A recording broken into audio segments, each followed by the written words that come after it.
ಏತರ್ ಅವರು ಪ್ರತಿ ವರ್ಷ ಕಮ್ಯುನಿಟಿ ಡೇ ಅಂದ್ಬಿಟ್ಟು ಒಂದು ಇನ್ವೈಟ್ ನ ಪ್ರತಿ ಅವರ ಗಾಡಿ ಬೈಯರ್ಸ್ಗೆ ಕಳಿಸ್ತಾರೆ. ಆದ್ರೆ ಅದು ಫ್ರೀ ಇರೋದಿಲ್ಲ, 300 ರೂಪಾಯಿ ಸಮಥಿಂಗ್ ಏನೋ ತಗೊಂತಾರೆ. ಸೊ ಈ ಇವೆಂಟ್ಗೆ ನಾವು ಅಟೆಂಡ್ ಮಾಡಿದ್ವಿ, ಅದು ಫ್ರೀ ಆಫ್ ಕಾಸ್ಟ್ ಅಲ್ಲಿ, ಅದು ನಿಮ್ ಸಪೋರ್ಟ್ ಇಂದ. ಎಂಟ್ರೆನ್ಸ್ ಅಲ್ಲೇ ನಮ್ಗೆ ಏತರ್ ಅಪೆಕ್ಸ್ ನ ಪಾರ್ಟ್ಸ್ ಗಳನ್ನ ರೋಬೋಟಿಕ್ ಸ್ಟೈಲ್ ಅಲ್ಲಿ ಒಂದು ರೋಬೋಟ್ ನ ತರ ಮಾಡಿ ನಿಲ್ಸಿ. ಆದ್ರೆ ಇದು ವರ್ಕ್ ಆಗ್ತಾ ಇರ್ಲಿಲ್ಲ, ಆದ್ರೆ ಇದ್ರ ನುಣ್ಣು ಮಿಸ್ಸಿಂಗ್. ಇವೆಂಟ್ ಒಳಗಡೆ ಎಂಟ್ರಿ ಆಗ್ತಿದ್ದಂಗೆ ನಾನೇ ಫಸ್ಟ್ ಹೋಗಿದ್ದೇನ ಅಂತ ಡೌಟ್ ಬಂತು. ಒಂದೆರಡು ಹೆಜ್ಜೆ ಮುಂದೆ ಇಕ್ಕಿದ್ರೆ ಜನ ಸಾಗರನೇ ನೆರೆದಿತ್ತು. ಇಲ್ಲಿ ಅಪೆಕ್ಸ್ ಅಲ್ಲಿ ಸ್ವಲ್ಪ ಸ್ಟಂಟ್ಸ್ ಗಳನ್ನ ಮಾಡಿ ತೋರಿಸ್ತಿದ್ರು, ಅದನ್ನ ಒಂದು ಲುಕ್ ನೋಡ್ಕೊಂಡ್ ಬಂದ್ಬಿಡಿ.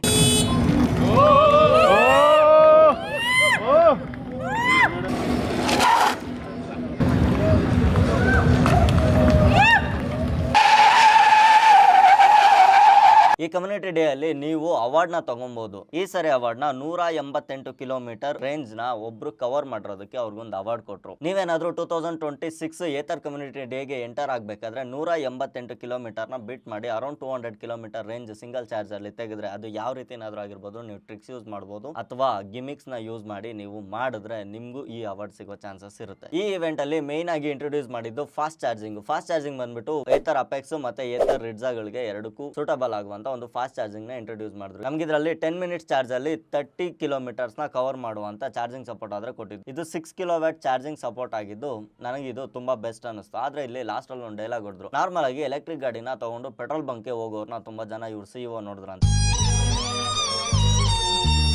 ಅದಕ್ಕೋಸ್ಕರ ಇವ್ರಿಗೆ ಬೇಜಾರಾಗಿ ಚಾರ್ಜರ್ ಗಳ ಜೊತೆ ಏರ್ ಇನ್ಫ್ಲೇಟರ್ ನ ಸಹ ಕೊಟ್ಟಿದ್ದಾರೆ. ಇನ್ಮೇಲೆ ನೀವು ಎಲೆಕ್ಟ್ರಿಕ್ ಗಾಡಿಗಳನ್ನ ತಗೊಂಡು ಪೆಟ್ರೋಲ್ ಬಂಕ್ ಹೋಗಿ ಏರ್ ಹೊಡ್ಸ್ಕೊಳ್ಳೋ ಅವಶ್ಯಕತೆ ಇಲ್ಲ. ಇದೇ ಫಾಸ್ಟ್ ಚಾರ್ಜರ್ ಗಳಲ್ಲಿ ಏರ್ ಇನ್ಫ್ಲೇಟರ್ ಕೂಡ ಇರುತ್ತೆ. ನಿಮ್ಮ ಏತರ್ ವೆಹಿಕಲ್ಸ್ ಡಿಸ್ಪ್ಲೇ ಗಳಲ್ಲಿ ಯಾವ ಟೈರ್ ಅಲ್ಲಿ ಎಷ್ಟು ಏರ್ ಇದೆ ಅಂದ್ಬಿಟ್ಟು ನೀವು ಅಲ್ಲೇ PSI ನ ಚೆಕ್ ಮಾಡ್ಕೊಬಹುದು. ಬಟ್ ಆದ್ರೆ ಈ ಫಾಸ್ಟ್ ಚಾರ್ಜಿಂಗ್ ಗಳಲ್ಲಿ ಒಂದು ಕಂಡೀಷನ್ ಇಟ್ಟಿದ್ದಾರೆ, ಇದು 80% ಅಷ್ಟೇ ಚಾರ್ಜ್ ಆಗೋದು. ನೀವೇನಾದ್ರೂ ಮೊಬೈಲ್ ಆಪ್ ಅಲ್ಲಿ ಇದನ್ನ ಕನೆಕ್ಟ್ ಮಾಡ್ಕೊಂಡಿದ್ರೆ ಅದನ್ನ 80, 85, 90, 95, 100 ವರ್ಗೂ ನೀವು ಇದನ್ನ ಸೆಟ್ ಮಾಡ್ಕೊಬಹುದು. ಅದು ನಿಮ್ಮ ಅಕಾರ್ಡಿಂಗ್ 100 ನ ಸೆಟ್ ಮಾಡಿದ್ರೆ ನಿಮ್ಮ ಬ್ಯಾಟರಿ ಹೆಲ್ತ್ ಕಮ್ಮಿ ಆಗೋ ಚಾನ್ಸಸ್ ಇರುತ್ತೆ. ಸೊ ಸೇಫ್ಟಿ ವೈಸ್ 80 ವರ್ಗೂ ಚಾರ್ಜ್ ಮಾಡಿ ಅಂತ ಹೇಳಿದ್ರು.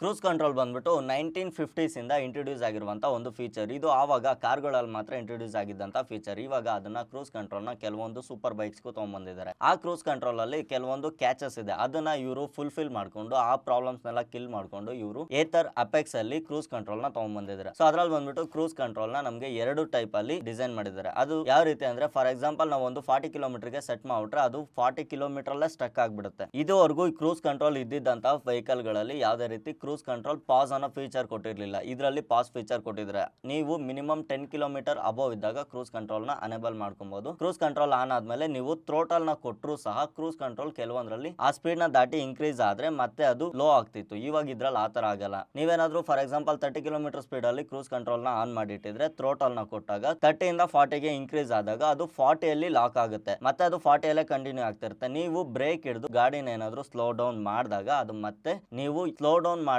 ಸ್ಪೀಡ್ ಗೆ ಕ್ರೂಸ್ ಕಂಟ್ರೋಲ್ ಆದ್ರೆ ಆಕ್ಟಿವೇಟ್ ಆಗುತ್ತೆ. ಇದರಿಂದ ತುಂಬಾ ಕನ್ಫ್ಯೂಷನ್ ಇಲ್ಲದೆ ನಾವು ಈಸಿಯಾಗಿ ಬೆಂಗಳೂರು ಅಂತ ಟ್ರಾಫಿಕ್ ಇರುವಂತ ಸಿಟಿಗಳಲ್ಲಿ ಕ್ರೂಸ್ ಕಂಟ್ರೋಲ್ ನ ಅನೇಬಲ್ ಮಾಡ್ಕೊಂಡು ಓಡಿಸಬಹುದು. ಅಕಸ್ಮಾತ್ ನೀವೇನಾದ್ರೂ ಟ್ರಾಫಿಕ್ ಅಲ್ಲಿ ಬ್ರೇಕ್ ಹಾಕಿ ನಿಲ್ಸಿದಾಗ ಕ್ರೂಸ್ ಕಂಟ್ರೋಲ್ ತನ್ನಂಗ್ ತಾನೇ ಪಾಸ್ ಆಗಿರುತ್ತೆ. ಮತ್ತೆ ಥ್ರೋಟಲ್ ನ ಕೊಟ್ಟು ಆ ಸ್ಪೀಡ್ ನ ಅಚೀವ್ ಮಾಡಿದಾಗ ಅದು ಮತ್ತೆ ಕ್ರೂಸ್ ಕಂಟ್ರೋಲ್ ರೆಸ್ಯೂಮ್ ಆಗುತ್ತೆ.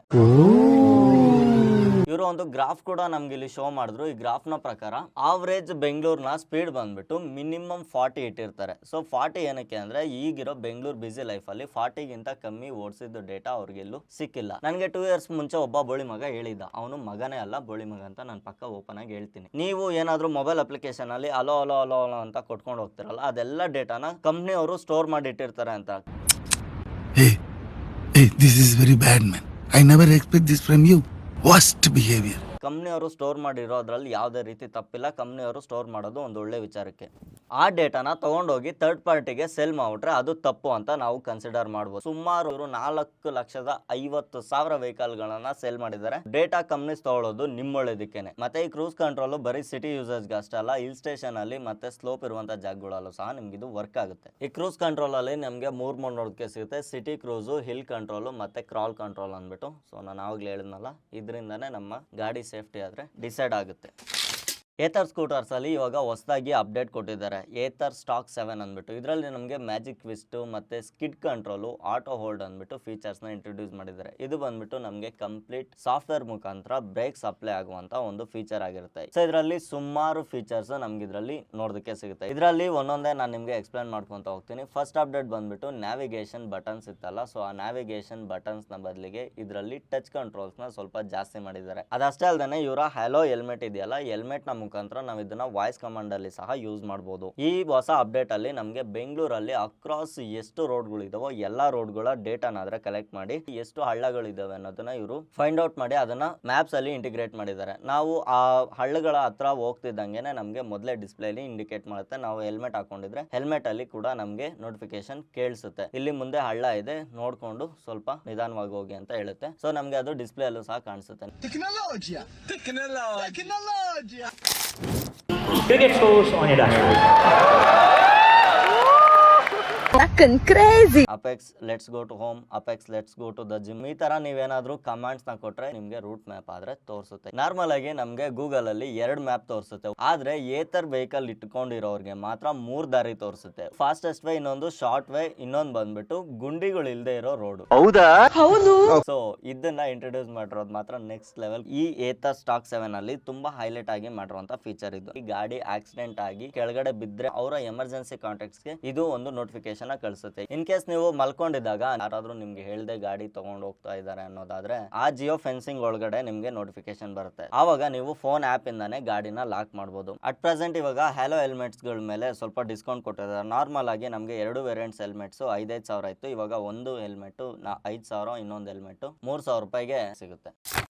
ಮೇನ್ ಈ ಈವೆಂಟ್ ನ ಕಾನ್ಸೆಪ್ಟ್ ಏನಂದ್ರೆ ಇವರು ಹೊಸ ಪ್ಲಾಟ್ಫಾರ್ಮ್ ನ ತಗೊಂಡ್ಬರ್ತಾ ಇದ್ದಾರೆ. ಚಾಸಿಸ್ ಏತರ್ ಅಪೆಕ್ಸ್ ಇರ್ಬೋದು, ಏತರ್ 450X ಇರ್ಬೋದು, ಏತರ್ 450 ಆಗಿರ್ಬೋದು, ಮತ್ತೆ ರಿಡ್ಸ್ ಆಗಿರ್ಬೋದು, ಎಲ್ಲಾನು ಒಂದೇ ಚಾಸಿಸ್ ಅಲ್ಲಿ ಬಿಲ್ಡ್ ಮಾಡಿರುವಂತ ವೆಹಿಕಲ್ಸ್ ಆಗಿರುತ್ತೆ. ಇವಾಗ ಇವರು ಸ್ವಲ್ಪ ಕಾಂಪ್ಯಾಕ್ಟ್ ಆಗಿ ಸ್ವಲ್ಪ ಚೆನ್ನಾಗಿ ಮತ್ತೆ ಹೆವಿ ಫೀಚರ್ಸ್ ನ ಕೊಡೋದಕ್ಕೆ ಇವರು ಹೊಸ ಪ್ಲಾಟ್ಫಾರ್ಮ್ ನ ಬಿಲ್ಡ್ ಮಾಡಿದ್ದಾರೆ. ಈ ಹೊಸ ಪ್ಲಾಟ್ಫಾರ್ಮ್ ಬಗ್ಗೆ ನಾನು ನಿನ್ನೆ ಒಂದು ವಿಡಿಯೋ ಹಾಕಿದ್ದೀನಿ, ನೀವು ಅದನ್ನ ಚೆಕ್ ಮಾಡಬಹುದು. ಈ ಚಾಸಿಸ್ ಅಲ್ಲಿ ಬರುವಂತ ಎಲೆಕ್ಟ್ರಾನಿಕ್ ಸಿಸ್ಟಮ್ ಸಹ ನಮ್ಗೆ ಇದರಲ್ಲಿ ತೋರಿಸಿದ್ರು. ಜಾಸ್ತಿ ವೈರ್ಗಳಿಲ್ಲ, ಸಿಂಪಲ್ ಆಗಿ ನಮ್ಗೆ ಸ್ವಲ್ಪ ವೈರ್ಸ್ ಅಷ್ಟೇ ನೋಡೋದಕ್ಕೆ ಸಿಗೋದು. ಈ ಪ್ಲಾಟ್ಫಾರ್ಮ್ ನ ವಿಶೇಷತೆ ಏನಂದ್ರೆ ಇದರಲ್ಲಿ ದೊಡ್ಡ ಸೈಜ್ ಆಫ್ ವೀಲ್ ಗಳನ್ನ ಫಿಟ್ ಮಾಡೋದಕ್ಕೆ ತುಂಬಾ ಕಾಂಪ್ಯಾಕ್ಟ್ ಆಗಿರುತ್ತೆ. ಅದಷ್ಟೇ ಅಲ್ಲದೆ ನಾನು ಆವಾಗಲೇ ಹೇಳ್ದಂಗೆ ದೊಡ್ಡ ಬ್ಯಾಟ್ರಿಗಳನ್ನ ಇಡೋದಕ್ಕೆ ಒಂದು ಬೆಸ್ಟ್ ಪ್ಲಾಟ್ಫಾರ್ಮ್ ಇದಾಗಿರುತ್ತೆ. ಯಾಕಂದ್ರೆ ವೆಯ್ಟ್ ನು ತಡಿಬೇಕು, ಮತ್ತೆ ಅದಷ್ಟೇ ಅಲ್ಲದೆ ಬಿಲ್ಡ್ ಕ್ವಾಲಿಟಿ ಕೂಡ ಚೆನ್ನಾಗಿರ್ಬೇಕು ಅನ್ನೋ ಕಾರಣದಿಂದ EL ಸೀರೀಸ್ ಅಲ್ಲಿ ತುಂಬಾ ಕಾಂಪ್ಯಾಕ್ಟ್ ಆಗಿರುವಂತ ಒಂದು ಚಾರ್ಜಿಂಗ್ ಸಿಸ್ಟಮ್ ನ ತಗೊಂಡ್ಬರ್ತಾ ಇದ್ದಾರೆ. ಏತರ್ ಡ್ರೈವ್ ಕಂಟ್ರೋಲರ್ ಅಂದ್ಬಿಟ್ಟು ಒಂದು ಯೂನಿಟ್ ನ ಕೊಡ್ತಾರೆ. ಈ ಡ್ರೈವ್ ಕಂಟ್ರೋಲರ್ ಏನ್ ಮಾಡುತ್ತೆ ಅಂದ್ರೆ ನಮ್ಗೆ portable charger, just AC to DC ಇಂದ ಕನ್ವರ್ಟ್ ಮಾಡಿ ಚಾರ್ಜ್ ಮಾಡೋದಕ್ಕೆ ತುಂಬಾ ಕಾಂಪ್ಯಾಕ್ಟ್ ಆಗಿರುವಂತ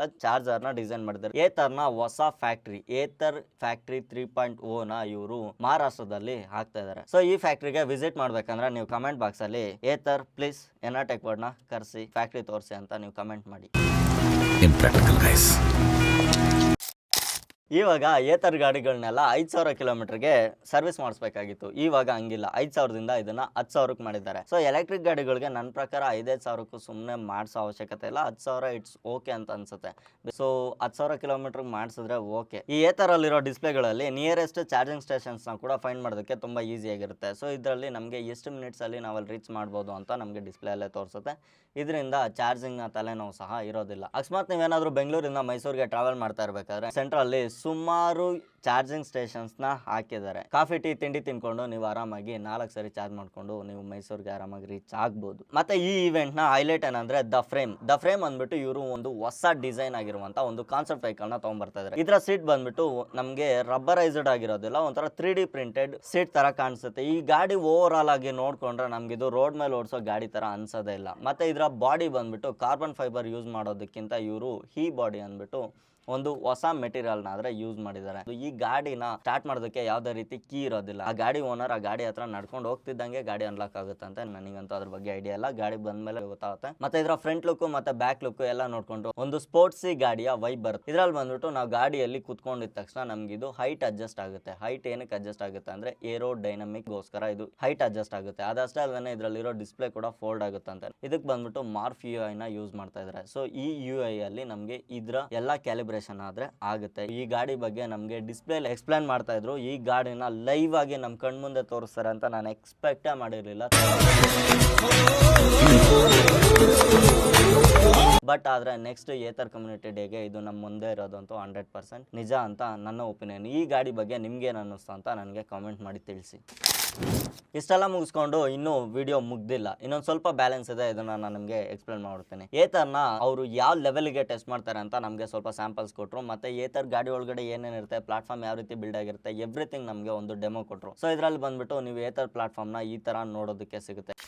ನಾನು ಆವಾಗಲೇ ಹೇಳಿದ್ನಲ್ಲ AEBS ಅಂತ, ಸೊ ಅದರ ಟ್ರಯಲ್ ಆದರೆ ನಾವಿಲ್ಲಿ ನೋಡ್ತಾ ಇದ್ವಿ. ಹಿಂದೆ ಒಂದು ವಾಲ್ ಇದೆ, ಅದು ಫೇಕ್ ವಾಲ್ ಆಗಿರ್ಬೋದು, ಏನಾದರೂ ಆಗಿರ್ಬೋದು. ಆ ವಾಲ್ನ ಡಿಟೆಕ್ಟ್ ಮಾಡಿ ಈ ಏತರ್ ಬೈಕು ರಿವರ್ಸ್ ಕೂಡ ಹೋಗೋದಿಲ್ಲ, ಅಲ್ಲಿಗೆ ಆಟೋಮೆಟಿಕ್ ಬ್ರೇಕ್ಸ್ನ ಆದರೆ ಅಪ್ಲೈ ಮಾಡಿರುತ್ತೆ. ಅದಷ್ಟೇ ಅಲ್ಲದೆ ಬ್ಯಾಟ್ರೀಸ್ ಬಗ್ಗೆ ತುಂಬಾ ಜನಕ್ಕೆ ಕನ್ಫ್ಯೂಷನ್ ಇರ್ಬೋದು. ನಾನು ಸುಮಾರು ಗಾಡಿಗಳಲ್ಲಿ ಕೇಳಿದ್ದೀನಿ, ನೀರಲ್ಲಿ ಬಿಟ್ರೆ ಚಾರ್ಜಿಂಗ್ ಯೂನಿಟ್ ಇರುತ್ತಲ್ಲ, ಸೊ ಆ ಚಾರ್ಜಿಂಗ್ ಆಗೋ ಬ್ಯಾಟ್ರಿ ಕನೆಕ್ಟಿವಿಟಿ ಜಾಗದಲ್ಲಿ ಇದು ಫಂಗಸ್ ಆಗಿ ಅಥವಾ ರಸ್ಟ್ ಹಿಡಿದು ಬೇಗ ಇದು ಗಾಡಿ ಸ್ಟಾರ್ಟ್ ಆಗದೆ ಇರೋ ತರ ಆಗುತ್ತೆ ಅಂದ್ಬಿಟ್ಟು ನಂಗೆ ಸುಮಾರು ಜನ ಕಂಪ್ಲೇಂಟ್ಸ್ ಮಾಡಿದ್ರು. ಸೊ ಆ ಪ್ರಾಬ್ಲಮ್ ಏತರ್ ಅವರು 100% ನಾವು ಕ್ಲಿಯರ್ ಮಾಡಿದೀವಿ, ಅದನ್ನ ಸಾಲ್ವ್ ಮಾಡಿದೀವಿ ಅಂದ್ಬಿಟ್ಟು ನಮಗೆ ಡೆಮೋ ತೋರಿಸಿದ್ರು. ಫಸ್ಟ್ ಬಂದ್ಬಿಟ್ಟು ಒಂದು ವೆಂಟಿಲೇಟೆಡ್ ಅಂದ್ರೆ ಕಂಪ್ಲೀಟ್ ಹೀಟ್ ಇರುವಂತ ಒಂದು ರೂಮ್ ಒಳಗಡೆ ಬ್ಯಾಟ್ರಿನ ಇಟ್ಟು ಗಾಡಿ ಪರ್ಫಾರ್ಮ್ ಯಾವ ತರ ಮಾಡುತ್ತೆ ಅಂದ್ಬಿಟ್ಟು ಮಾನಿಟರಿಂಗ್ ಅಲ್ಲಿ ತೋರಿಸ್ತಾ ಇದ್ರು. ಇನ್ನೊಂದ್ ಕಡೆ ಬಂದ್ಬಿಟ್ಟು ಫುಲ್ ಕೋಲ್ಡ್ ಕಾಶ್ಮೀರ್ ಸೈಡ್ ಅಲ್ಲೆಲ್ಲ ಹೆಂಗ್ ವರ್ಕ್ ಆಗುತ್ತೆ, ಮಂಜಿನ ಪ್ರದೇಶದಲ್ಲಿ ಹೆಂಗ್ ವರ್ಕ್ ಆಗುತ್ತೆ ಅನ್ನೋದನ್ನು ತೋರಿಸ್ತಾ ಇದ್ರು. ಅದನ್ನ ಒಂದು ಫ್ರಿಡ್ಜ್ ಒಳಗಡೆ ಇಟ್ಟಿದ್ರು. ನೀವು ಇಲ್ಲಿ ಟೆಂಪರೇಚರ್ ನೋಡಬಹುದು, ಫ್ರಿಡ್ಜ್ ನ ಟೆಂಪರೇಚರ್ ಅಂದ್ರೆ atmosphere temperature around 10 to 15 degree ಇರುತ್ತೆ ಅಂತ ಅನ್ಕೊಬಹುದು, ಯಾಕಂದ್ರೆ ನಮ್ಗೆ ಇದ್ರಲ್ಲಿ 5 ಡಿಗ್ರಿ ತೋರಿಸ್ತಾ ಇದೆ. ನೆಕ್ಸ್ಟ್ ಇದನ್ನ ನೀರೊಳಗಡೆ ಸಹ ಇಟ್ಟು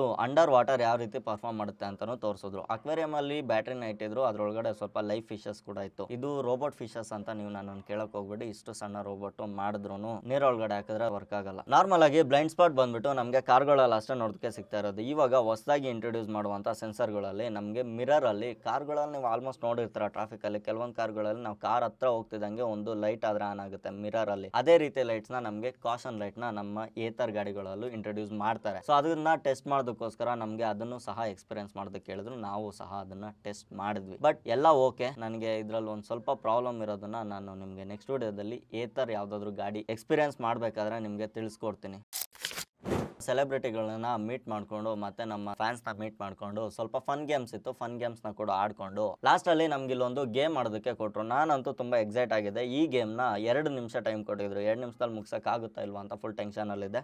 ಯಾವನೋ ಗುರು ಗುಬಲ್ ನನ್ನ ಮಗ ಬಂದ್ಬಿಟ್ಟು ಬರೀ 19 ಸೆಕೆಂಡಲ್ಲಿ ಮುಗಿಸ್ಬಿಟ್ಟು ಹೋಗ್ಬಿಟ್ಟಿದ್ದ. ಅದಕ್ಕಿಂತ ಮುಂಚೆ ಯಾರೋ 25 ಸೆಕೆಂಡಲ್ಲಿ ಮುಗಿಸ್ಬಿಟ್ಟು ಹೋಗ್ಬಿಟ್ಟಿದ್ರು ಗುರು. ನನಗೆ ಒಂದೇ ಸೆಕೆಂಡ್ ಟೆನ್ಷನ್ ಆಗ್ಬಿಟ್ಟಿತ್ತು, 19 ಸೆಕೆಂಡಲ್ಲಿ ಹೆಂಗ್ ಗುರು ಅದನ್ನ ಬಿಟ್ ಮಾಡೋದು ಅಂದ್ಬಿಟ್ಟು. ಸೊ ನಾನು ಹೆಂಗೆ ನನ್ನ ಪರ್ಸನಾಲಿಟಿ ಏನು ಅಂತ ನಿಮಗೆ ಅಷ್ಟು ಗೊತ್ತಿಲ್ಲ, ಇಲ್ಲಿ ನಿಮಗೆ ರಿವೀಲ್ ಆಗುತ್ತೆ. ನಾನು ಮತ್ತೆ ನಮ್ಮ ಕ್ಯಾಮ್ರಾಮನ್ ಯಶಸ್ ಕೊಟ್ಟಿದ್ದು ಸ್ವಲ್ಪ ಟ್ರಿಕ್ಸ್ ಇಂದ ನಾವು ಅದನ್ನ ಜಸ್ಟ್ 12 ಸೆಕೆಂಡ್ಗೆ ಬೀಟ್ ಮಾಡಿ ಅಲ್ಲಿ ನನ್ನ ಹೆಸರು ಬರ್ದು ಜೊತೆಗೆ ನಮ್ಮ ಫ್ಯಾಮಿಲಿ ಹೆಸರು NR ಟೆಕ್ವರ್ಡ್ ಅಂತ ಬರ್ದ್ಬಿಟ್ಟು ಬಂದಿವಿ. ಇದೆಲ್ಲ ಗೇಮ್ಸ್ ನ ಆಡಿ ಇದರಲ್ಲಿ ಸ್ವಲ್ಪ ಪಾಯಿಂಟ್ಸ್ ನ ಕಲೆಕ್ಟ್ ಮಾಡ್ಕೊಂಡ್ಬಂದು ನಿಮ್ಗೋಸ್ಕರ ನಾನು ಈ ಏತರ್ ಡೈರೀಸ್ ನ ತಗೊಂಡ್ಬಂದಿದ್ದೀನಿ. ನಿಮ್ಗೆ ಈ ಏತರ್ ಡೈರೀಸ್ ನಾನು ಗಿವ್ ಅವೇ ಕೊಡ್ತಾ ಇದ್ದೀನಿ. ಸೊ ಗಿವ್ ಅವೇ ಬೇಕಾದವರು ನನಗೆ ಕಾಮೆಂಟ್ ಮಾಡಿ, ಅದರಲ್ಲಿ ಯಾರ ಕಮೆಂಟ್ಗೆ ಜಾಸ್ತಿ ಲೈಕ್ಸ್ ಬರುತ್ತೋ ಅವ್ರನ್ನ ಪಿಕ್ ಮಾಡಿ ನಾನು ಪರ್ಸನಲ್ ಆಗಿ ಅವ್ರನ್ನ ಮೀಟ್ ಮಾಡಿ ಕೊಡ್ತಾ ಇದ್ದೀನಿ. ಬೆಂಗಳೂರಲ್ಲಿ ಸಿಗೋಕೆ ಆಗೋರಾಗಿದ್ರೆ ಮಾತ್ರ ಕಮೆಂಟ್ ಮಾಡಿ. Hope you like this video. Next ವಿಡಿಯೋದಲ್ಲಿ ಇನ್ನೊಂದು ಇಂಟ್ರೆಸ್ಟಿಂಗ್ ವಿಡಿಯೋ ಜೊತೆ ಅದರ ಸಣ್ಣ. ಅಲ್ಲಿವರೆಗೂ ಟೇಕ್ ಕೇರ್, ಬಾಯ್.